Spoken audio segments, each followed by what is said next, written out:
It's the Solar One Sci-Fi podcast.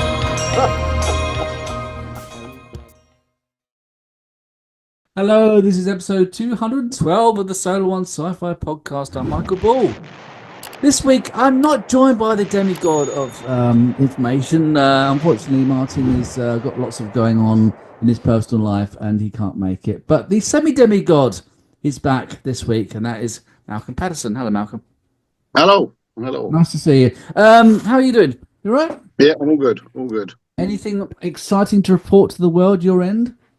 First two episodes of Daredevil Born Again. Never seen that. Is it good?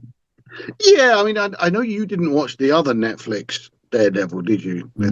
The same cast, which I really, really strongly recommend you do. In terms of Marvel TV series, it is without question the best that's ever been made.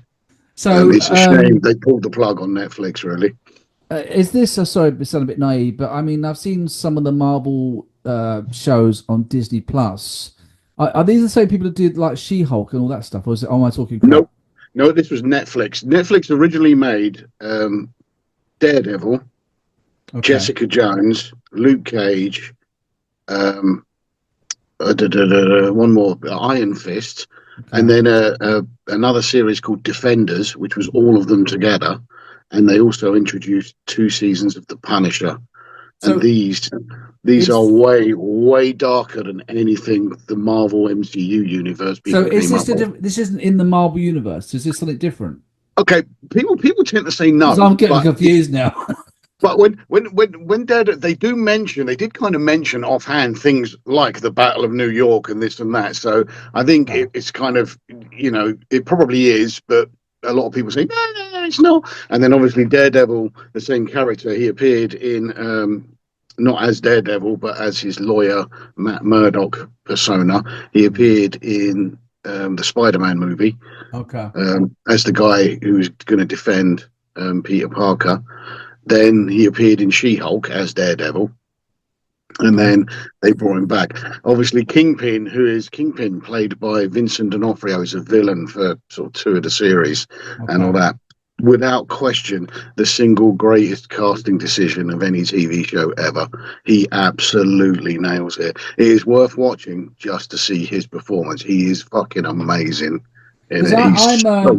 I'm a semi-Marvel into Marvel and stuff. I mean, I've seen most of the movies. I saw Loki. I thought that was. I know this is not quite the ones you're talking about on Netflix. I thought that was all right, but to be honest with you, what really put me off was I saw that one. Oh god, we did a review of the one where it's like starts off in like 1960s black and white, and eventually, what was the character called? WandaVision. Yeah, WandaVision. I like that. I thought that was all right. But there's a lot of stuff here, and I didn't know that there was a different perspective of technically what sounds like the same universe, but Netflix has its own aspects of these shows, and Disney Plus have that. It's a lot, you know what I mean? And it's kind of like, it's one of those things where I would like to watch some of it, but I just never have the time. I'm so busy with work. And I mean, Born Again, the new one, Daredevil Born Again, you could probably just go into that as an MCU series and not bother with the previous Netflix ones. I strongly recommend you don't. I think, to be fair though, there's 3 Daredevil series, 3 Jessica Jones series, 2 Luke Cage series, 2 Iron Fist series, 2 Punisher series, and a Defender series. And they're all pretty long, they're all they're all like 12, 15 episodes. So it's a big investment. Yeah, but if you imagine the sort of MCU violence, which is people getting punched into walls and stuff, and then it's more real. And Daredevil takes a guy and then breaks his fucking arm. You see the blood flow through the wound where he's just literally broken his arm into. It's that level of violence. All right, fair enough. Okay. At some point I definitely will. I mean, like I said, I'm still going through Blake 7. I'm still in series 6. I saw the planet on the edge of something on the edge of the world or something. I saw that one recently, and I saw. Oh yeah, that's the one that was written because Michael Keaton's daughter, kind of had a dig about the fact that his character was an idiot. So they wrote that story to make him a bit more of a hero. Yeah. So, okay. I'm actually liking the 3rd season. It's weird because there's no Blake. But I'm actually quite liking the 3rd. I'm more used to it now. I take a long time Yeah, to get used to new shows, even though it's see, an the old show. third season is a little bit more like, oh, we're just kind of renegades going out and Yeah, they're stealing just sort of stuff. going out and having their standalone Which, sort of adventures which and stuff. I've kind of had this conversation with people on Facebook. It's a little bit more realistic because even with that super ship, there is no way five guys, or whatever it Mm, is, mm. two women and three guys, are going to take down something like the Federation. I mean, No, you've already seen they mentioned at the end of the Galactic War, the Federation has lost 2/3 of his fleet and still fucking rules the they're still, galaxy. yeah, So, yeah, yeah, so yeah. there's no way they were ever going to take them I down. So will it go. makes I will sense that watch they it. just become rogue. I Hmm. will watch it though. I mean, I'll try and watch it from 2 or 3 episodes a week if I get the chance. Because I come home at lunchtimes quite often, which is quite good. And there, I've got enough time to watch one. So yeah, I'll carry on with it. So yeah, it's definitely worth checking out. News wise, there's not. What have we got? I saw a trailer for The Last of Us season 2, which is coming on in April, which looks quite good. But it's so long since the first season. I need to rewatch a lot of the first season again because it's been Yeah, about yeah, two I and a might, half I might years. throw through it at work and give it a go. It's I haven't just a seen the bit too trailer for the long. second season. What's Hmm. that? Sorry. I haven't seen the trailer for the second Yeah, season no, it yet. looks good. It looks good. But like I said, it's such a long gap that I'd like to do that. We did review the Andor trailer on the last episode, which we did sort of live actually, as it was on. We only just got it, so that seems to be sort of proving to be quite an interesting mixed bag from reviewers. Some people are saying there's some famous battle in Star Wars where eventually a Star Destroyer comes down and crushes a city of people or something, and then people are saying this is going to happen in this series if it's following on from the unofficial books and all this sort of stuff. So that could be Yeah, interesting. maybe that's that planet where they get the kyber crystals from, where the Forrest Whitaker Saul Oh, character. Saul Maybe that's where Guerrero. he was, because So that was a crashed Star Destroyer. So maybe that's where that comes from. Maybe that's what they're yeah, talking about. yeah, looks good. There's some more tidbits of information about the new Star Wars movie, which Mandalorian and Grogu. They say it's going to be quite a family film. It's not going to be too dark. Yeah, And well, I don't know. I don't know how to think about it. I mean, I'd like something a bit more like has a bit of a punch and can be, like when you watch Rogue One, I loved it when I came out of the cinema. The same as I came out of when I watched. It was the day after I got married. I watched Revenge of the Sith, and I came out and I was just buzzing. And I'd like that, but I don't know if we're going to get that impact from this new Star Wars film. I know it's early days, but actually, sort of back to Marvel quickly. The mm. opinions of the new Captain America: Brave New World film seem to have pendulumed into people loving it now. I see that Okay. the people that loved it are shouting down anyone that kind of didn't like it, and it's really weird. From what I'm reading, in forums and stuff, the people who don't like it are on the tired old, oh, black guy playing the role and Oh all that, yeah, well, I and don't they are mind that obviously. just Yeah, but getting that's destroyed. As like yeah. if that's what you think was bad about the film, then you were never going to No, I like don't anything that care they about do. that. I just want a good But yeah, storyline. I mean, it'll probably be out digitally within a short period of time, so I'll check it so what out. what what comment was hilarious. A guy went, well, it made nothing on the opening weekend, and the guy said it made twice its budget on the Yeah, opening weekend. I've heard And it's done well. this guy came back and went, yeah, well, films are only considered successful if they do 10 times their budget on opening weekend. And Got to backtrack. all these people going back, name one film that returned 10 times its investment on opening weekend. Name one No, film no, that it's did never that. happened, has it? It's never happened. So they get these people. One thing I did hear about apparently Paramount might be in trouble. I saw Jay on Sidetrack, and apparently he said that Trump is having there's some big thing with Trump where he's suing Paramount and CBS for something, and it could really lead to some sort of ramifications for Paramount as an entity making stuff. You hear these things, but it'd be Mm. amazing if Star Trek ended up in trouble because of Trump, because obviously Paramount makes Star Trek. So I don't know about that. I mean, there's all sorts of things Well, flying about. to be fair, CBS makes Star Trek TV series, And Paramount that's makes Star Trek yeah, films. So CBS. it's a little bit weird. Yeah, because Yeah, CBS and Paramount they split, and at one point CBS did the movies, and then Paramount Plus did the. I don't know. I can't keep up with it now. yeah, yeah. It's re-merged now, I think, but it was all up in the air for Yeah, years. seemingly from what I heard, it was why JJ Abrahams had to go down a completely different route because he was allowed to use the character names and the but Enterprise, not. but Yeah, he yeah. wasn't allowed to use anything else That's because why it's CBS visually owned all different, that. and they Yeah. use which was actually, I have to say, although a lot of people loathe the JJ, I don't mind them.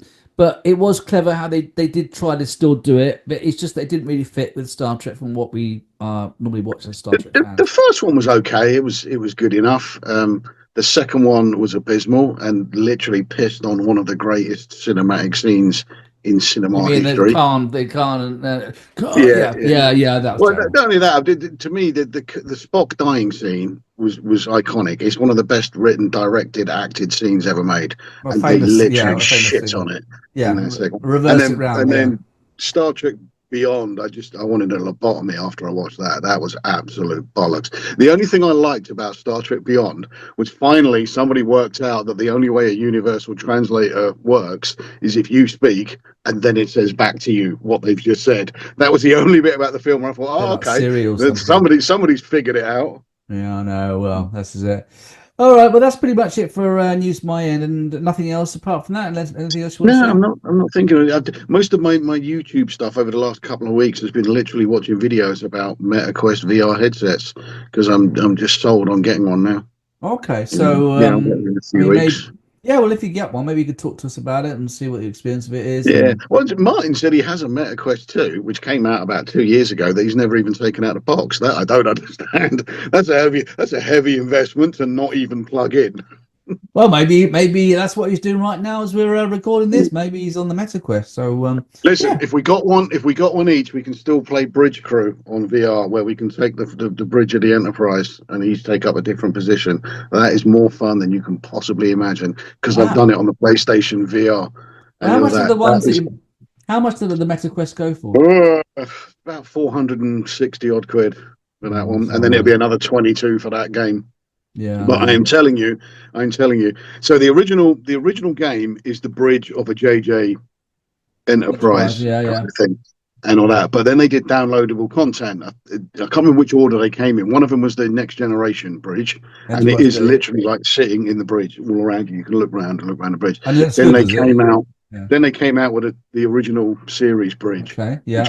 it might have been first. But that I am telling you, when that first comes on, when it kicks in, and you're just sitting on the bridge in the captain's chair, and you can hear the and all that, it is incredible. Yeah. It's Okay. just like wow.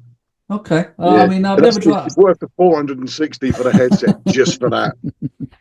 I'll have to look at some YouTube reviews of it as well if you've sort of like been checking out some Yeah, just yourself. put So. Star Trek Bridge Crew in, and you'll see loads of it come on. The original Oh, PC game and the original PlayStation game is like a you can play it not VR as well. You can play it normal 2D okay. screen. Nice one. Okay, I'll have to give that a go. All right then, Malcolm. Let's go into our review of the week because this one's going to be an interesting one that we talk about. So here we go. It's the Solar Sci-Fi Focus of the Week.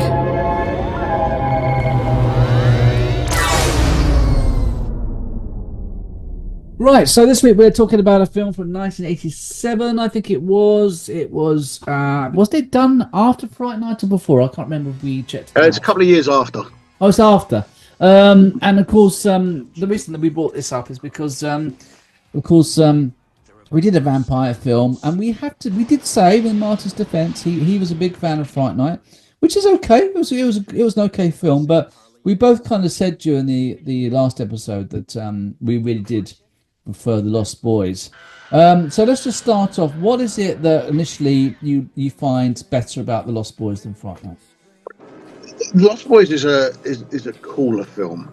I was trying to do a little bit of history on vampire films, on how they went. So you had like the original. So Nosferatu, apparently, I didn't know this, but Nosferatu is just Bram Stoker's Dracula, but under a different name to avoid copyrights, apparently.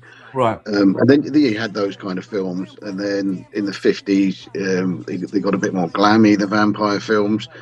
And then obviously you went into Hammer, and then eventually somebody worked out about what if vampires are walking around today, which I don't know if Fright Night is the first film to do that. This is what made But me that's think what they about did that. then. Yeah. But I think what makes Lost Boys stand out for me is it was the first time you watched a film and you actually sat there thinking, yeah, I want to be the vampire in this. I mean, that was the tagline, wasn't it? Sleep all day, party all night. It's fun to be a vampire. And there's the iconic scene where where David says to Michael. Max, isn't it? He says to him, like, now you know what we are. Now you know what you are. You know, sleep all day, party all night, but you have to feed. And all that, and it's yeah, that's it. That's the first time. So later after this, you got the TV series like Forever Night, where vampires started to be good guys, or you know, resisting the urge to feed and not kill people and what have you, which led on to like your Buffy and your Angel, etc. But this was the first time when you looked at these vampires and you think, yes, that I want, definitely, I'm up for that. Sign me up, mate. I'll eat that. I'll drink that blood wine thing. And Blood wine. No, blood wine's on Star Trek. That's a different thing. That's not. Yeah. But it's interesting you're saying that this must have been a huge catalyst then with also with Fright Night for a lot of these sort of 90s sort of vampire sort of contemporary setting shows like Buffy, as you said. I don't know whether that was a big influence or whether it's just coincidence, but yeah, the idea of contemporary, because I was never a big fan of the gothic kind of Count Dracula, Christopher Lee, sort of, you know, the creepy sort of medieval settings, and I don't know why, but as someone who's never been particularly to medieval historical sort of films in a big way, I think that when I watched this, I just like the idea, as you say, and the place that they went to, this coastline town, which is dodgy and it had high crime. But of course, a lot of the reason why it's high crime is because the vampires were killing and murdering people. So it made the area darker and more, I don't know, just a less kind of friendly sort of place basically to live. I also think that the actual casting was very good. I mean, I wasn't that familiar with Jason Patrick is the actor who played Michael. I've not seen him in anything else, but I thought he was very good. Who else have we got here? We've got obviously Kiefer Sutherland as David. I really like Kiefer Sutherland in the things I've seen him in. I liked him in Flatliners. Did you ever see Flatliners? Many years ago, yeah. I thought that was another interesting concept. It's one of those weird films, you know. If you nip out for a pee and come back, you've just lost completely what's going on. Yeah. But he sort of had a similar aspect to that. And Corey Feldman was in it, of course. He was in lots of 80s sort of more comedy movies and things like that. And Corey Haim as well. Who was? Corey Haim as well. Yeah, Corey Haim. Yeah, he played Sam. The two of them were quite a big staple until Corey Haim. I think Corey Haim killed himself. No, I don't know. Either died or killed himself. One of the two. But Corey was in License. He was in License to Drive, which is a funny 80s comedy series, which I quite like. Yeah, so he was molested. And raped. He was raped by a well-known Hollywood actor, and I think he killed himself. Oh, that's horrible. Corey Feldman. I know Corey's still going. Has always refused to say who the main actor was. People know, but he's always. But and I won't say on this. No, don't say on it.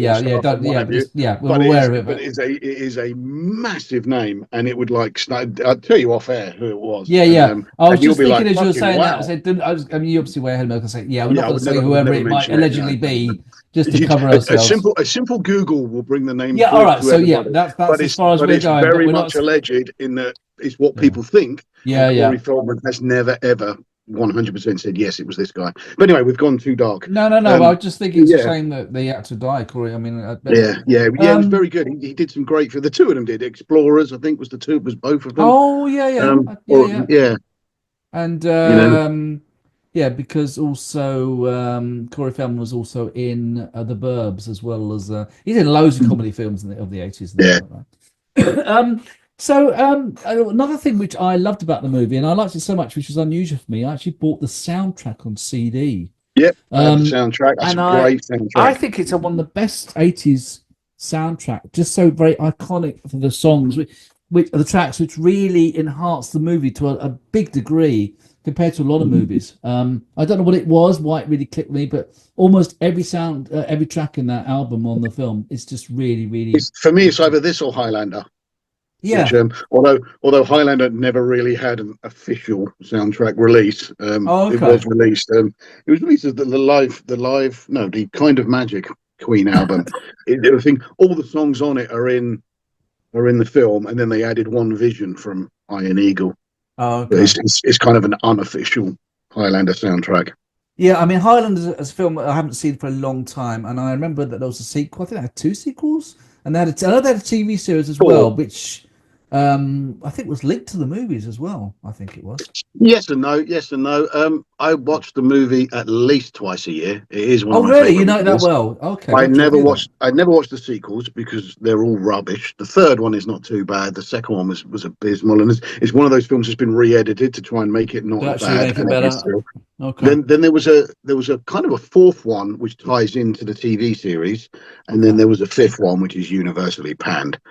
Yeah. But the TV series, I will watch the TV series at least once a year as Okay. well. I love that series. I think it's brilliant. Yeah, because who was the there was an actor in that who was also, I think he was also in Stargate. He played a Adrian character. Paul. Right.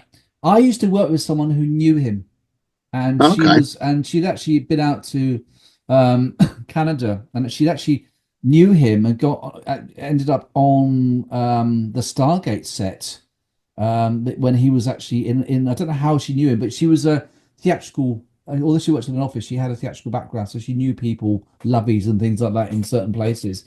And she was like really adored him. I think that they were just friends, but she'd like more than that, but it didn't happen, kind of thing. Yeah, And he does something called the Sword Experience, where okay. you'll pay like 300 quid and you'll spend a day with him and a load of other people, and he teaches you how to sword fight and all that. And then Okay, so for your yeah, money, you get a proper wooden boken and all that to you take get away that. all that. And he does it sort of twice a year in this country, but I've never managed to have enough money to go and do it. Don't do it. But No. seemingly he is a nice guy. Yeah. He So was go also back in the first TV series of War of the Worlds, I think, as well. second season. The second. Yeah. Oh no, yeah, because the second season which was inferior. He was in that show, and we did review that show ages ago, and the first series of that was really good. But the second series it was, but he wasn't, as you say, the second series. So yeah, going back to the Lost The Lost Boys. Boys. Yeah. Sorry, it's fine. We could go on a tangent. I don't mind doing that. What else about the film did you like that stood out for you that you could think of? Yeah. I mean, when was that film come out? 1987. Yeah. So we were what, 14, 15 at the time? Yeah. 14? I don't know when I 14. first saw it. I don't know what. So obviously, what was the name of the wee lassie in it? She played Star, and she was gorgeous. Yeah, she was Star, absolutely that's it. gorgeous. Yeah, Star, she was an gorgeous. absolute Yeah, babe. I was yeah. just waiting for her to come out with a slew of films after that, and No, I didn't see her nothing again. really. I never done. I don't think we ever saw her again. But she was absolute sex I know. on fire. Yeah. She was absolutely gorgeous. I'm actually looking her up now. Jamie Gertz is her name, and I was just trying to see her filmography. She was in Twister, apparently, Lost Boys. So a lot of stuff I've not heard of. So she must have tried to do a few things. I think that this is probably her most famous film that I can think of. Because the only thing I can think of her being, but she really was. As soon as you see her on the screen, like, oh shit, okay, she's nice, you know. So, and she was finding the character in the film. I mean, I thought she did that good as well. Also, who else is on the other chap who went on to Alex Winter? Alex Winter from Bill and Ted. Yeah, that's it. Alex Winter. Bill and Ted. Because he did Bill and Ted the year after, Mm-hmm. and he's another one of those actors that's really only, although he appeared in this in a more of a minor role, he's only known as Bill S. Preston, isn't he? Basically. From the 3 Bill and Ted movies. So I mean, pretty much that's the movie as I can sort of define it. I'm just trying to think of any other aspects I liked about it. We talked about the soundtrack. The cinematography was good. It had good humor. It had. I like the films when they don't, although they can be dark, they can also have the funny moments, and I like the fact that it's a difficult thing, but they got the balance really, really well. I thought it was really good. Yeah. Mixing danger with actual humor, they did well. I'll give them that. Max was the guy that was the head vampire that we didn't really know, although we suspected until the end, and he was trying to get together with Lucy, who he wanted her to be like the part of the vampire clan. And of course, it didn't work. And then we had the old Bernard Hughes played Grandpa. He was quite funny with the car. Where he said, "We're going to take the car out now," and he just sits in the car and he starts it up and says, "That's as close to the city as I want to get in the car." And there's lots of good one-liners which It's just his final line of the film where he just says, "The only thing I didn't like was there's too many damn vampires." yeah, exactly. Brilliant. Yeah, brilliant. Are you surprised? I mean, from what I have understood, there was never a sequel or any follow up to Two sequels. There was? Two. You're Yeah. So joking. I didn't know that. Okay, go on. the first one I think is the Frog Brother, who is not Corey Feldman, Okay. is in it. And then I think Corey Feldman came back for the third one, something like that. I'd have I to never look it knew up. that. So was it But called like I've never seen either of them, to be fair. I keep meaning to watch them, but I never have. I'm They just were, looking up straight to on. video things. Are they? But I mean, they're not under the Lost Boys under Internet Movie Database, like Lost Boys 2 Yeah, or it should be. something. Should be. Let me see what they're called. Lost Boys. Maybe I'm not looking properly. Yeah, Yeah. Lost Boys. yeah, I forget. One of them is called Lost Boys: The Tribe. I know that. Okay. Oh yeah, 2008 video, straight to video. Yeah. Okay. And Lost Boys: The Thirst, was that the second one? So Corey Feldman, yeah. So there's a bit of a gap then. So 2008. So 1907. So that's 21 years later was The Tribe, and then it looks like 2 years later they did The Thirst with Corey Feldman coming back. Yeah. And Angus Sutherland was in The Tribe. Was he related to Kiefer Sutherland? Maybe I've got no idea, to be fair. No, I never even heard of those movies actually. So they can't have been very big because I would have known about it probably. Like going back to the Highlander thing. I mean, I knew about those as soon as we started talking about the sequels. And yeah, I guess I mean, let's have a look. It says The Lost Boys 2023. Has it had a remake, or was that just not a movie with the same name? No, I think it's just somebody just thought. No, it's not. It's just we called need The to Lost fill up Boys. We need to fill up a building block, and they made the sequels. That was it. I was just thinking. I mean, do you think it's a film that could be remade in 2025?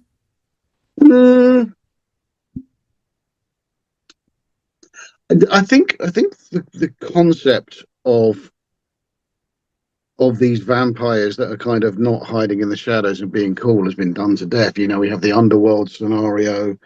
The Buffy universe kind of had vampires right kind of at the forefront. True Blood again has brought them out. So I think there is room to do it, but there would have to be something different. There'd have to be something massively different. I think the world would have to know that they're vampires. I think that's the way you need to go with these things now. Kind of the True Blood thing where people know of vampires, and I don't know, maybe a vampire that's a massive businessman or something, that runs the cult or something. I don't know. It could that particular scenario of them being in a town, I think it's just been done to death. Really, I think vampires need to do something new again now. I think also the way you answered that question, which is a very clever way of answering, which is quite just stands out, is we've had all these Buffy and all these stuff in between the original Lost Boys and now, so it wouldn't be a fresh idea. It was a fresh idea with Fright Night when it was made in '87, which I think was actually made it sort of very memorable. So I suppose at this point it's what we always ask, would you have this in your collection? Absolutely. I mean, I have done since I think I bought it on VHS years ago. I think I did as well. And how would you rate it out of 10?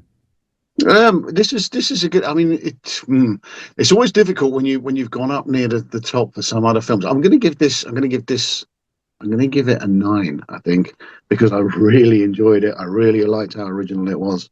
Yeah, and I think the balance for humor and horror is quite hard to do. And this is one of the few films that properly nailed it. Well, if I watched it today, and before today I would have given it an 8, but I'll sneak it up to 8.5. I don't know why, but sometimes you rewatch a film and it just doesn't kind of hold the same magic, if that's the right term. When you first fell in love with it, you really liked it, but it really held up well today. It was really good. I'm going to give it an 8.5. I don't know what we gave Fright Night ratings were. I know it was lower than that. I gave it a 6. Martin gave it a 10, and I think I was about the same. I don't know. I think you went 6 or 7 or something. 6. I think I might have been something like that. I think it was similar to you, maybe slightly higher than you. So that's fair enough. Well, okay. So this is after 2 weeks or 2 episodes in following each other. We've done vampire films. So we'll have to see. We'll have to look at some other genres like werewolf film. Oh, I tell you a film I'd like to do, but you see, Marty's not quite so much into horror or darker movies, but I would love to review An American Werewolf in London because I Oh think yeah, we've never yeah, done that. yeah, I mean, I know we're doing that other film next week with Martin, but that's one I'd like to put on the list because that's a good film. yeah, I mean, yeah, that's yeah. one that is really. I mean, That is one of two films that I will always stand up to people to say why the guys who do actual full-on special effects no will never CGI. ever be overtaken by CGI. CGI will get good and it'll get this and it'll get that, but the David transformation scene and just about every scene in the thing are just brilliant. I Yeah, mean, I follow on Facebook the Stan Winston character thing. I think I think do all of this special Stan effects. Winston. Yeah, And yeah. just their posts every now and again show you little tidbits of how they do it and how they put it together and all the years that they're going on doing it. It's fascinating stuff. I'm a big fan of behind the scenes. I like to see the strings. Quite often, the special features on a DVD to me are way better than the film The actual sometimes. film itself. Which Yeah, which is yeah. why I think buying DVDs is probably still always going to be better than streaming. And If it's a film you or love. having some copy of physical media or whatever, a copy of a film where you don't Yeah. have to worry about it being changed, deleted. Yeah, I mean, I Um, watched. You remember when Jurassic Park came out, and the dinosaurs in that were like, when you first saw them, you were like, "Wow, I it was remember unbelievable." it was. Watch it now, and you'll look at it and you'll think, "Really? I was that impressed with that." That's how But it was CGI has changed groundbreaking. over It was time. Yeah, groundbreaking. It really was. It was the same with the T-1000 in Terminator, Terminator 2. We'd never seen, yeah, and then Odo yes. I came think along. before the T1000, Abyss, and I'm fairly certain you've seen the Abyss because Yeah, I have seen Abyss. Not for a long time. it's yeah. So I think that was the first of The Abyss James was the Cameron first one I doing that remember. effect. Then I remember T-1000. Then I remember Odo and DS9. It was Yeah, yeah. about that. Those are the three that in that order I remember.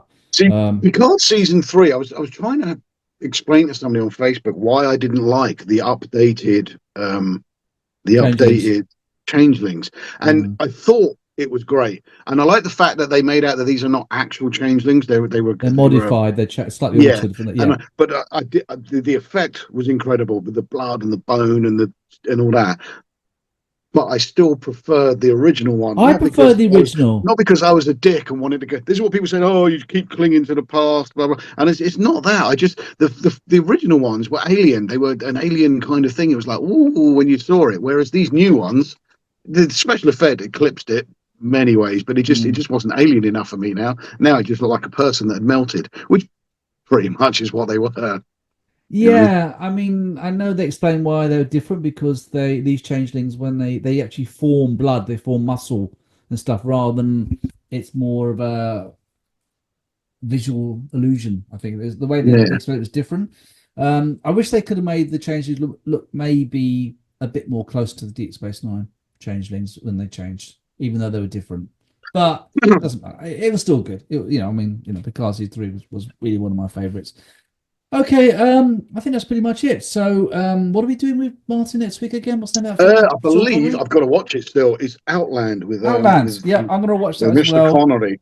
Yeah, Mr. And then hopefully, once we've done that, then we'll be getting near to the Andor season 2, 4 weeks of 3 episodes, which is going to be quite a lot to watch in a whole month, 12 episodes. That's a lot of Star Wars for a short period of time. That'd be good. Doctor Who's going to be coming back as well.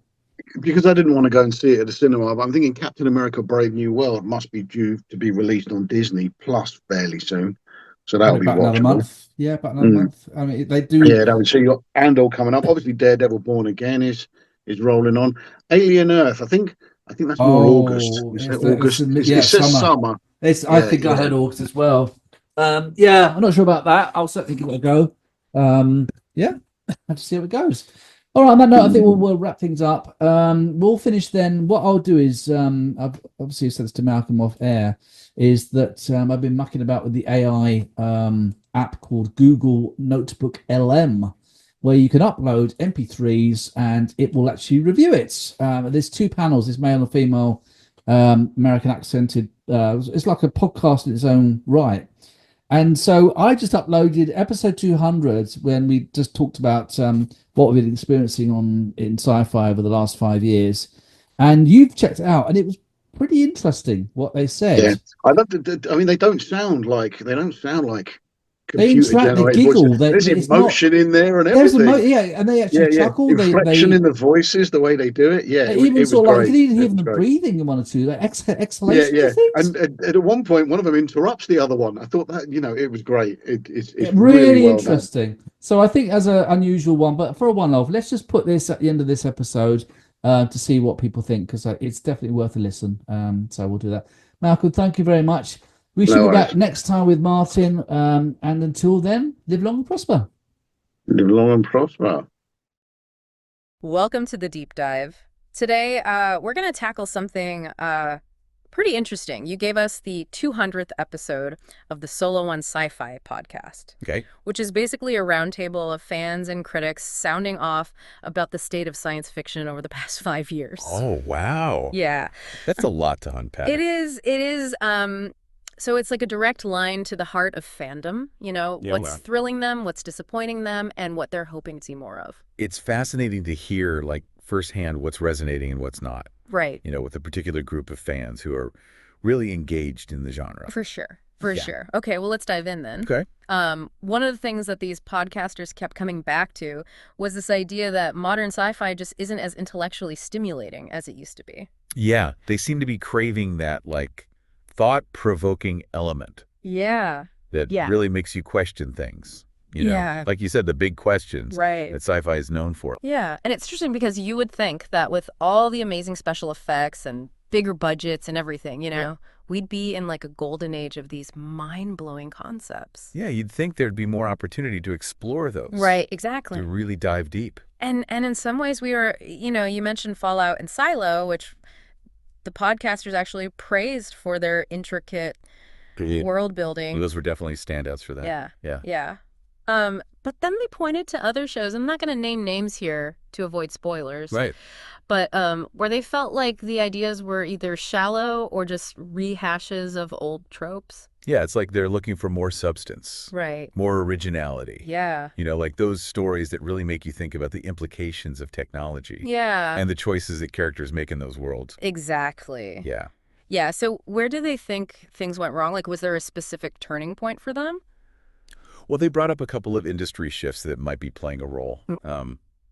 One being the impact of COVID-19 on production. The pandemic? Yeah. Yeah, they talked about how the pandemic forced a lot of shows to scale back their ambitions, leading to shorter seasons and what they called bottle episodes. Right. Basically episodes that were confined to a single location due to filming restrictions. Exactly. And they even mentioned that image of Jodie Whittaker filming Doctor Who in a mask. Oh, yeah. Not exactly the grand sweeping adventures that the show is known for. Right. And for those who might not be familiar with the term, a bottle episode is one that uses a limited setting, often for budgetary reasons, or as in this case, due to external factors like a pandemic. Right. But sometimes those limitations can lead to really creative storytelling. Oh, absolutely. Necessity is the mother of invention, as they say. Right. But the podcasters also wondered if those production choices, even if they were out of necessity, might have contributed to a trend of sci-fi feeling less expansive and more contained. It's an interesting thought. Yeah, it is. They also brought up the streaming boom that happened during lockdowns. Oh, yeah. Everyone's stuck at home, suddenly subscribing to every platform under the sun. It was like a free-for-all for streaming services. Yes, and that led to this explosion of content, right? Which on the surface sounds amazing. Yeah. Right, but they argued that it also created this pressure to constantly churn out new shows, potentially at the expense of quality. Yeah. And that's where the term franchise fatigue comes in. Right. They were talking about that in relation to some of the negative buzz surrounding the new Star Wars series, The Acolyte. Right. Maybe some franchises are getting stretched a little too thin. Yeah, and this is something you might have experienced yourself, that feeling of being overwhelmed. Oh, absolutely. By the sheer volume of shows and movies. It's hard to keep up. Yeah. And then sometimes it's even a little bit disillusioning when some of your favorite franchises don't quite live up to the hype. Exactly. Yeah, it can be tough to keep up, and it definitely makes you more discerning about where you invest your time and attention. Yeah, you really have to be selective these days. Right, and it's not just about the quantity of shows, it's also about the way they're being consumed. That's a good point. With streaming, we're all about binge watching devouring entire seasons in a weekend. Right. Instant gratification. Exactly, which can be great. Yeah. Right? But the podcasters wondered if it also contributes to a shorter attention span where we're less willing to stick with a show that takes its time to develop. Makes you wonder if that's impacting the way stories are being told. Right.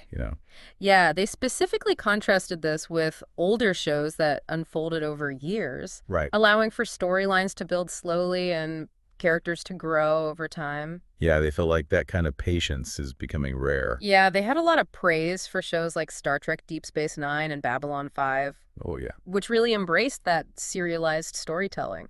And those are great examples of how like a slower burn can lead to a really rewarding payoff. Right. You get to know the characters deeply, the universe feels richer, and the stakes feel higher. Exactly. But they also acknowledged that those shows came from a different era. Right. Before streaming and the constant demand for new content. It was a different landscape back then. Right. Yeah. It was so given all these challenges, the pandemic, the streaming boom, maybe even our own evolving viewing habits, how do the podcasters see the future of science fiction? Well, that's what we'll explore next. They had some pretty strong opinions on what's working, what's not, and where they think the genre needs to go. Yeah, sounds like we're just scratching the surface here. Yeah, just getting started. All right, let's take a quick break and then we'll dive even deeper into their thoughts.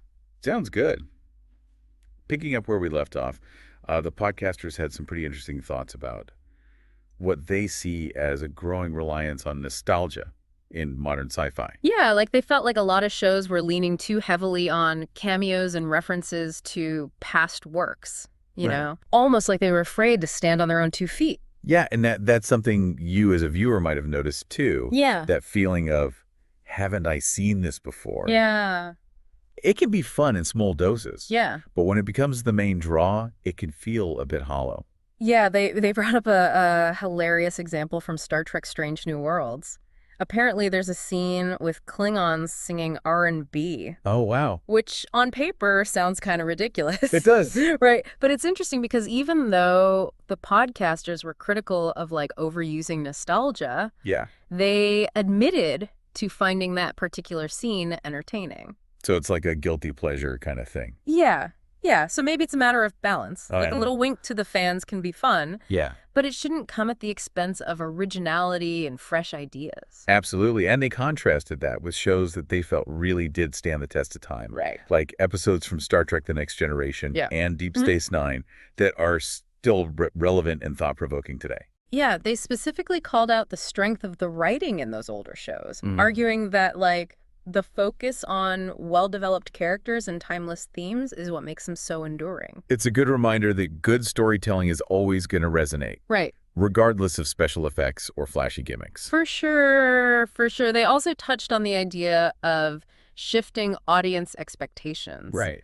They felt like modern sci-fi often prioritizes what they call emotional baggage and messaging over traditional sci-fi concepts. Yeah, and this is where it gets really interesting because it speaks to a potential generational divide within fandom. Yeah, like maybe some viewers who grew up on more introspective, character-driven stories expect that from their sci-fi, Right. while others are craving the classic sense of wonder and escapism. And it raises the question, like, what does good character development even look like in sci-fi? Yeah. Is it about giving characters relatable backstories and emotional arcs? Right. Or is it about how they react to extraordinary situations and grapple with complex ethical dilemmas? Right. I'm curious, as a listener, what do you think about that balance? That's a good question. Do you prefer sci-fi characters who are grounded in their emotions? Yeah. Or do you find that that takes away from the sense of otherworldliness? It's a tough one. Yeah. It's definitely a conversation worth having because it speaks to the evolving nature of the genre and what different viewers are seeking from it. Yeah, for sure. Another point they brought up is that the current media landscape, with its focus on instant gratification and quick reading, can make it tough for shows to really breathe and develop their full potential. It's like they're constantly under pressure to perform. They were particularly frustrated with the trend of shows getting canceled prematurely, often before they have a chance to find their audience or hit their stride. Heartbreaking. They cited Dark Matter and Halo as examples of shows that they felt were cut short before they could fully realize their potential. Yeah, it's a shame. It is, and think about it from a creator's perspective. Oh, yeah. It must be incredibly disheartening to pour your heart and soul into a project only to see it axed before it has a chance to truly blossom. Yeah, that's got to be tough. It does. This made me wonder, do you think there's a connection between the fear of cancellation and the reliance on familiar tropes and nostalgia? Interesting. Like maybe studios are less willing to take risks on bold new ideas when they're constantly worried about the bottom line? It's a valid question, you know? Yeah. It speaks to that tension between creative ambition and commercial viability. Right. It's a tough balance to strike, especially in an industry where the stakes are so high. They also had some pointed critiques about specific franchises, Okay. particularly Doctor Who. Doctor Who. Now, Doctor Who is obviously a beloved show Yeah. with a long and storied history. Yeah, a lot of passion there. But the podcasters felt like it had lost its way in recent years. I see. They specifically criticized the handling of companion deaths, Okay. arguing that the frequent resurrections and near-death experiences undermine the emotional weight of those events. Like it cheapened the stakes. Yeah, think back to classic Doctor Who. Yeah. When a companion died, it was a genuinely impactful event. Right, it meant something. It carried real weight. Yeah. They felt like that sense of permanence and consequence was missing from the modern series. So they're looking for that weight. Yeah, they also felt like the storylines had become too convoluted, with multiple arcs happening at once, often without a clear sense of direction. Like they're trying to do too much. Right. They even joked about how the Doctor never seems to reverse the polarity of the neutron flow anymore. Oh, that's funny. Which is a classic line from the old series. Right. Which speaks to their feeling that the show has lost some of its signature charm and whimsy. Like it's lost its spark. Right. But it wasn't all doom and gloom. Okay. They did offer some suggestions for how to improve the show Okay. within the constraints of its current production team. Interesting. One interesting idea they had was to reverse the current approach to arcs, Okay. focusing on fewer but more substantial storylines, rather than trying to juggle too many threads at once. So simplify a little bit. Exactly. And that makes a lot of sense. Yeah. By giving each arc more space to breathe and develop, Right. you can create a stronger sense of momentum and emotional payoff. Makes sense. They also wondered if the show might benefit from taking a break, A break. like a 10-year hiatus, Wow. to allow for some creative rejuvenation. That's a bold idea. It is. It is. But it raises an interesting question. Yeah. Could stepping back from the constant pressure of production allow for a fresh perspective and a return to the show's roots? It's definitely a gamble, but it could be just what the doctor ordered. Right. They also discussed the possibility of opening up the writing process to fans, To fans. similar to the writer's room model used in the early days of Star Trek, Interesting. which speaks to their desire for greater fan involvement Yeah. and a belief that passionate viewers can bring valuable insights to the table. Tapping into that collective creativity. Right. But they also acknowledged the challenges of implementing such a system, Right. particularly in an industry where intellectual property is so tightly controlled. Yeah, that's a tricky one. It is. But they did praise Big Finish, Oh. a company that produces audio dramas featuring Doctor Who characters and storylines, Okay, I've heard of them. for their consistently strong writing and innovative approach. So there's hope. Yeah, which highlights the potential for creativity and quality outside of the mainstream television format. Right. And it suggests that exploring alternative mediums can be a way to expand the boundaries of a franchise and cater to different segments of fandom. It's like opening up new possibilities. Exactly. And speaking of diversity, they also touched on the issue of representation both in front of and behind the camera. Yeah, representation is so important. They felt like the genre still has a long way to go in terms of showcasing a wider range of characters and stories. Absolutely. There's always room for improvement. They specifically called for more female leads as well as characters from marginalized communities. Making sure everyone sees themselves reflected in these stories. Exactly, and they pointed to shows like The Expanse and Sense8 as examples of sci-fi that's doing a good job of representing diversity. Those are great examples. They also emphasize the importance of having diverse writers and directors, Yes. arguing that it leads to more authentic and nuanced storytelling. Because when you have people from different backgrounds and experiences involved in the creative process, Right. you get stories that feel richer and more relatable to a wider audience. For sure. For sure. So it sounds like their vision for the future of science fiction is one that's more inclusive, more experimental, and more willing to tackle the big questions. Yeah, like they're looking for sci-fi that challenges us. Yeah. That pushes boundaries. Exactly. They want to see stories that challenge our assumptions, expand our understanding of the universe, and inspire us to imagine a better future. I love that. Yeah. They wrapped up the podcast on a cautiously optimistic note. Acknowledging the frustrations, but also highlighting the glimmers of brilliance shining through in shows like Fallout and Silo, and even moments within the franchises they critiqued. It's good to see that balance. Right. This balanced perspective is refreshing. Right. They're clearly passionate about science fiction, and that passion fuels their critical analysis. It comes from a place of love. Exactly. Yeah. They encouraged listeners to seek out and support creators who are pushing the boundaries of the genre and crafting narratives that resonate with both the heart and the mind. That's a great call to action. So as you continue exploring the vast world of science fiction, think about what resonates most with you. Yeah. What kind of stories are you drawn to? What speaks to you? What themes and ideas excite you? What makes you feel that sense of wonder and possibility that drew you to sci-fi in the first place? Yeah, it's like they're looking for that sweet spot, where Yeah. intelligent ideas and compelling characters meet. Right. And of course, you can't forget a healthy dose of adventure. Of course, gotta have that adventure. Right, exactly. It's about finding that balance where the thought-provoking concepts and the engaging narrative are working together to create a truly memorable experience for the viewer. Yeah, make it stick with you. Right. And one thing they didn't really touch on, Okay. but I think is worth mentioning, Yeah. is the rise of independent sci-fi creators. Oh, that's a huge point, actually. Yeah. With tools like CGI becoming more accessible and digital distribution platforms opening up new avenues, Right.